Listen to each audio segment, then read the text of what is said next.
Halo teman-teman, jumpa lagi bersama DG.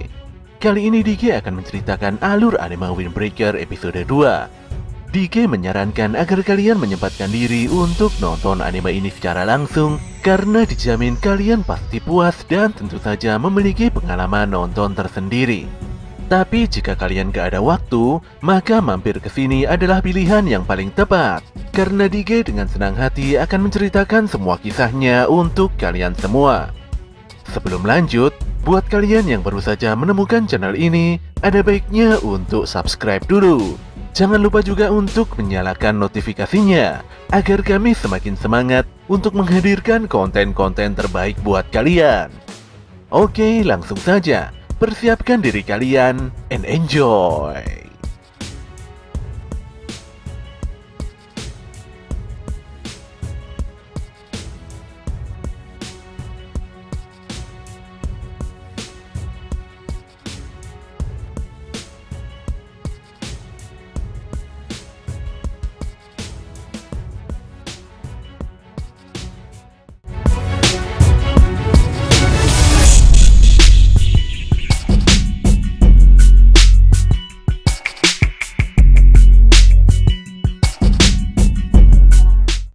Pada keesokan harinya, Sakura mendatangi kafe Potos dengan wajah yang sangat kesal. Ternyata ada seorang nenek yang meminta digendong Sakura karena ingin ke kafenya Kotoha. Si nenek yang bernama Satu itu dimarahi oleh Sakura karena sudah memanfaatkannya. Sakura sendiri begitu kesal. Ternyata si nenek bisa berjalan biasa saja. Padahal sebelumnya si nenek berkata kalau punggungnya sakit sampai tidak bisa berdiri. Walau memiliki temperamental tinggi, namun Nenek Satu cukup maklum karena Sakura adalah anak SMA Furin. Nenek Satu pun mengungkapkan rasa terima kasih yang mendalam karena Sakura telah menolongnya. Jelas saja Sakura sangat malu dan ingin segera pergi ke sekolah. Namun sebelum itu, Kotoha memberikan 2 potong roti lapis untuk Sakura yang tentu saja membuat Sakura cukup tenang. Setelah itu muncul seorang pemuda berambut pirang yang menyapa Kotoha dengan penuh semangat. Namun pemuda tersebut tersandung dan jatuh di hadapan Sakura. Pemuda yang bernama Nirei Akihiko itu lantas bangkit dan menyapa Nenek Satu. Dia juga dengan bangganya memamerkan seragam Furin miliknya pada Kotoha. Sikap aneh Nirei ini pun sungguh membuat Sakura begitu kesal. Ternyata Nirei adalah murid tahun pertama SMA Furin, dan ini berarti dia seangkatan dengan Sakura. Melihat keanehan rambut dan bola mata Sakura, membuat Nirei mengira kalau Sakura adalah pemuda stres. Jelas saja Kotoha tertawa lepas melihat tingkah Nirei. Dia pun memperkenalkan Sakura pada Nirei. Kotoha juga meminta Sakura maklum karena sikap Nirei sedari dulu memang seperti itu. Dengan nada serius, Nirei menjelaskan pada Sakura bahwa SMA Furin bukanlah sekolah biasa. Bofurin adalah para pemuda yang berdiri untuk melindungi kota ini. Mereka adalah pahlawan yang membantu masyarakat lemah dalam menumpas kejahatan. Dengan demikian bisa dipastikan bahwa siswa baru yang mendaftar di Furin sudah pasti sangat mengagumi sepak terjang para seniornya. Dan menurut Nirei hal tersebut sangat keren sekali. Hanya saja dia tidak mengerti mengapa pemuda seperti Sakura yang tidak ada hubungannya sama sekali dengan kota ini malah mendaftar ke SMA Furin. Jawaban Sakura pun begitu simpel. Dia hanya ingin mencapai posisi puncak di SMA itu. Menjadi pahlawan keadilan yang melindungi kota memang sangat keren. Tapi menjadi nomor 1 di antara mereka yang kuat adalah tujuan utama Sakura. Mendengar hal itu membuat Nirei sangat kasihan pada Sakura. Apalagi Nirei sangat yakin kalau si Sakura tidak mungkin bisa mencapai puncak. Kotoha pun kembali tertawa lepas. Sementara si Sakura benar-benar kesal meradang. Dia pun mengajak Nirei berduel untuk membuktikan siapa yang paling kuat. Namun Nirei malah pergi begitu saja untuk melakukan patroli keliling kota sebelum upacara penerimaan siswa baru. Tentu saja hal ini membuat Sakura semakin kesal. Bisa-bisanya orang culun dan tidak keren seperti Nirei memasuki Furin. Menurut Sakura, Nirei terlalu mementingkan penampilannya. Biasanya orang seperti itu akan kabur begitu saja jika melihat perkelahian. Bukan tanpa alasan, Sakura sudah sering melihat kejadian ini di dalam hidupnya. Dan hal ini benar-benar membuatnya sangat muak.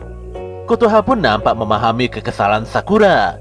Tapi gadis itu memberikan saran agar Sakura tidak terlalu cepat memberikan penilaian pada penampilan seseorang. Kotoha lantas memberikan secangkir kopi pada Sakura, serta menyampaikan bahwa semua masalah seharusnya dibicarakan terlebih dulu supaya semuanya bisa saling memahami. Bagaimanapun juga Sakura masih belum mengenal Nirei sepenuhnya. Saran Kotoha nampaknya membuat Sakura terdiam. Di sepanjang perjalanannya ke sekolah, Sakura terus memikirkan saran tersebut.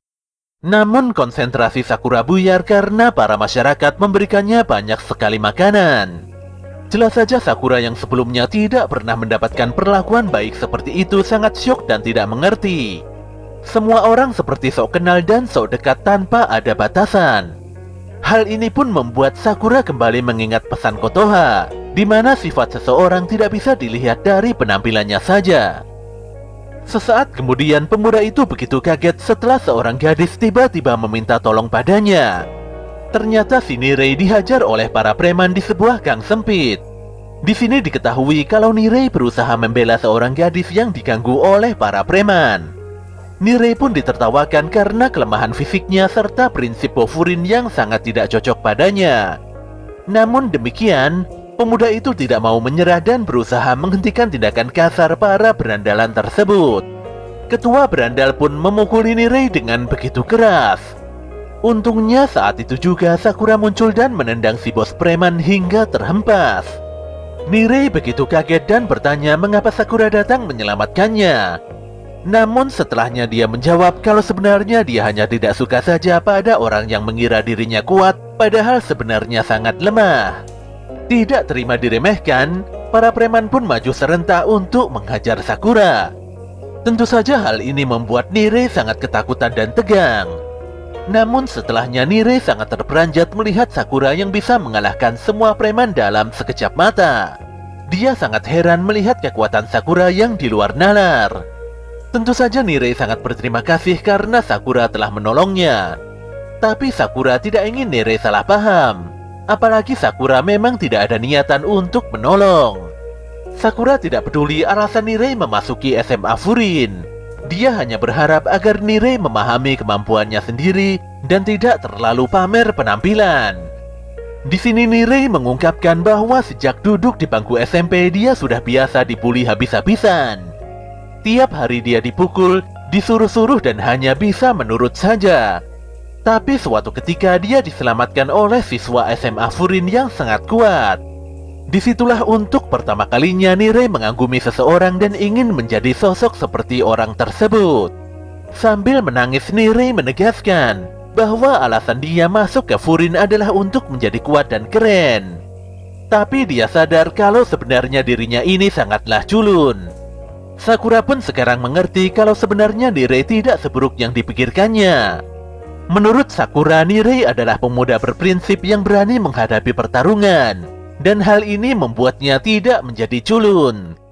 Tentu saja Nirei sangat kaget mendengar pernyataan Sakura.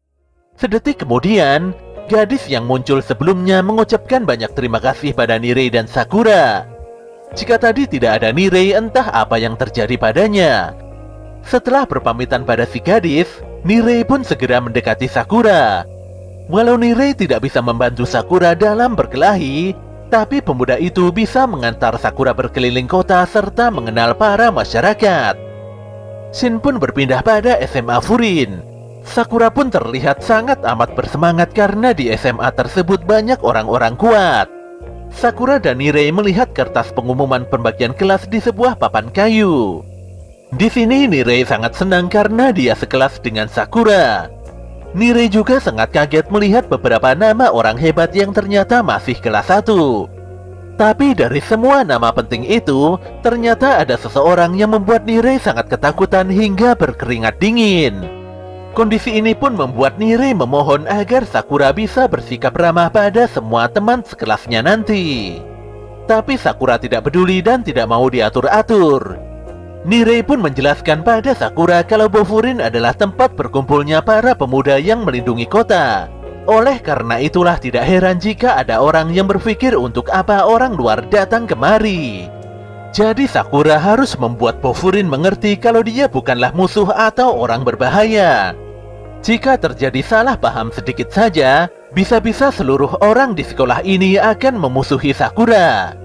Tapi lagi-lagi Sakura tidak peduli dan tidak mau mendengarkan penjelasan Nirei. Hal ini pun membuat Nirei sangat depresi. Sakura sengaja mendatangi tempat ini dengan satu tujuan, yaitu mencapai puncak dengan cara berkelahi. Pemuda itu pun membuka pintu kelasnya dan disambut oleh tatapan mata tajam dan sangat dingin. Jelas saja Nirei sangat bingung dan mulai ketakutan. Sedetik kemudian salah seorang pemuda nampak menyapa dan mendekati Sakura. Parahnya, Sakura langsung menantang dan pasang kuda-kuda pertarungan. Tentu saja Nirei berusaha mengalihkan perhatian dan berkata kalau ini hanyalah kesalahpahaman saja. Dia lantas meminta maaf dan menjelaskan kalau pemuda beranting panjang tersebut adalah Suo Hayato. Nirei pun sangat lega karena Suo adalah pemuda yang murah senyum dan suka bercanda. Suo bahkan sangat senang setelah mengetahui kalau Sakura adalah siswa SMA Furin yang bertarung di jalanan utama kota kemarin siang. Anehnya, setelah mendengarkan informasi tersebut, semua orang begitu kagum pada keberanian Sakura. Walau Hiragi ada di TKP, namun tetap saja Sakura adalah orang pertama yang melindungi masyarakat. Beberapa orang sempat bingung melihat pemuda tidak dikenal yang bertarung dengan mengenakan seragam Furin. Di sini Nirei sangat lega, karena setidaknya Sakura tidak dianggap musuh oleh Bofurin. Namun suasana tiba-tiba jadi hening, karena Sakura berkata bahwa kedatangannya ke tempat ini hanyalah untuk mengincar posisi puncak. Saat itu juga siswa yang bernama Sugiura Taiga dan Kiryu Mitsuki mulai memperhatikan Sakura. Dengan penuh ketegangan, Nirei menjelaskan agar semua orang tidak salah paham dengan pernyataan ngawur Sakura. Tanpa disangka, sebuah meja melesat tepat di antara Sakura dan Nirei. Ternyata yang melempar benda tersebut adalah seorang siswa gondrong yang dipenuhi angkara murka. Sakura pun tersenyum melihat kondisi ini. Berbeda sekali dengan Nirei yang memohon dengan sangat amat agar Sakura tidak berduel dengan lelaki gondrong tersebut. Nirei berkata bahwa lelaki gondrong yang diketahui bernama Sugishita Kyotaro itu adalah orang yang paling berbahaya di sekolah ini. Tanpa banyak bicara, Sugishita langsung melompat dan melesatkan pukulan kuatnya hingga menghancurkan sebuah meja. Untungnya Sakura berhasil menghindar. Demikian juga dengan Nirei yang berhasil diselamatkan oleh Suo Hayato. Tapi justru suasana inilah yang memang dicari-cari oleh Sakura. Pemuda itu benar-benar sangat bersemangat setelah memastikan bahwa dia tidak salah memasuki SMA Furin.